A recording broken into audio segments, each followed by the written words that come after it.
Good afternoon. This is a Sunday, and this is June 14th. We're looking at Psalm 45. So it's a song, it's called with a tune of the Lilies. I don't know what that tune is. I don't think you do either. And I'm not sure anybody does now. But we do have an idea that from the title, this is a wedding song. So they're getting married. An exciting song. I'm sure this was used for a wedding of they are looking forward to having their king's sons are looking forward to having royal weddings. Oh. I'm going to open this psalm. I'm going to read several verses. It's not what I normally do, but I like this first verse. I'm just going to read it. My heart is stirred by a noble theme. Your lips and as I recite my verses for a king, my tongue is the pen of a skillful writer. It's almost Shakespearean in the sense of, hey, we've got some skill here. I know it. And I'm going to write for a king. Well, this is his song for a wedding song, a royal wedding. It's not a musical, but it is because it's a lily and it has the tune of the lilies.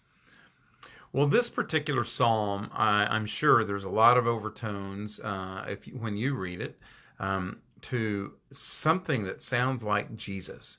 And I like this psalm in that it does sound like it's referencing some forward reaching to the time of the Israelites, from their time to the time of Christ while he's living here on earth. And I would like for you to hear the tone of that from this the first few verses. He says, "You are the most excellent of men, and your lips have been anointed with grace. Since God has blessed you forever, gird your sword upon your side, O mighty one." Now, who else is going to be talking about? Who else would that be talking about? Jesus, right? Clothe yourself with splendor and majesty. In your majesty, ride forth victoriously in behalf of truth, humility, and righteousness. Let your right hand display awesome deeds. I love that. It sounds like what Jesus did when he was teaching. But I'm sure they're referencing a king they're looking forward to that would be victorious, maybe a king's son getting married. And they want him to just be a wonderful ruler, something like maybe Solomon or David. But this was written, I'm sure, after David's time because it's called the Sons of Korah. It could be before David, but I doubt it because it sounds like a king. The sons of Korah. Korah was actually a cousin to Moses and a cousin to Aaron. But it's their genealogy that are the singers and the people in the temple, the choirs and the directors of choir and directors of music to those who worship God.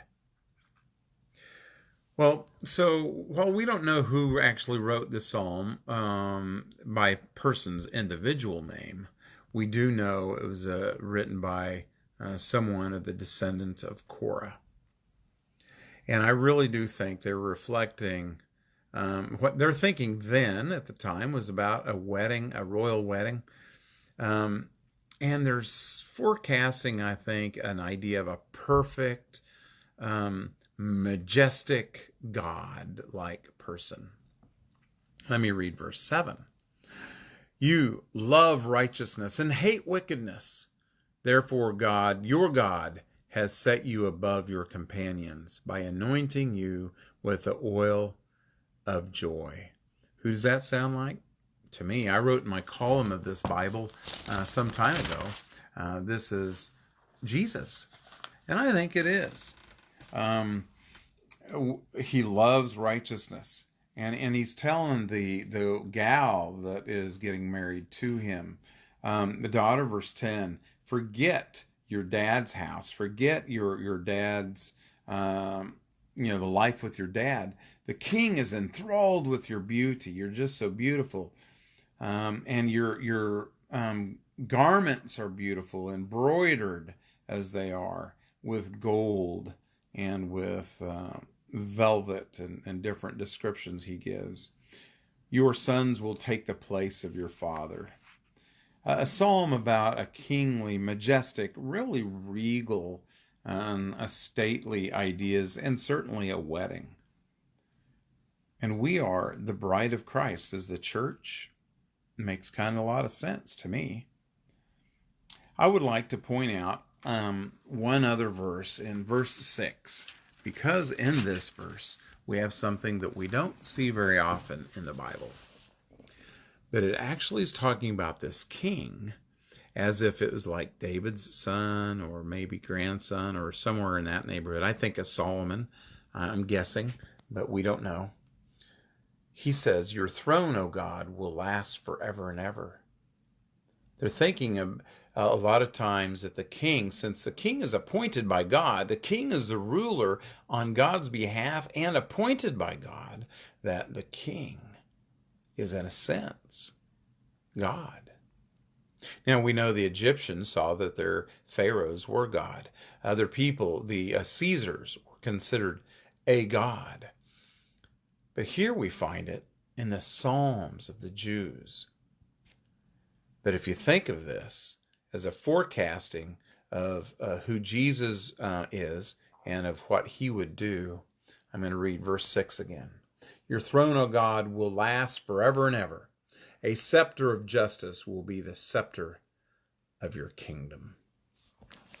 By Jesus' death, burial, and resurrection, he served justice. He absolutely destroyed sin. He destroyed the effects of sin, the guilt of sin, and actually sin itself in his own life.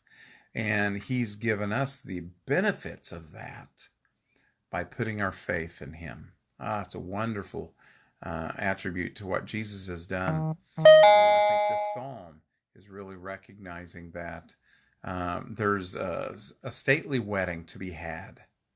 And you know what? We'll all be part of that as the bride of Christ, as he is the King of Kings, the Lord of Lords. And by his right hand, majestic things have been done and will be done. A neat psalm with considering royal weddings. Tomorrow we'll look at Psalm 46 and bid you a great day. God bless, and we'll see you next time.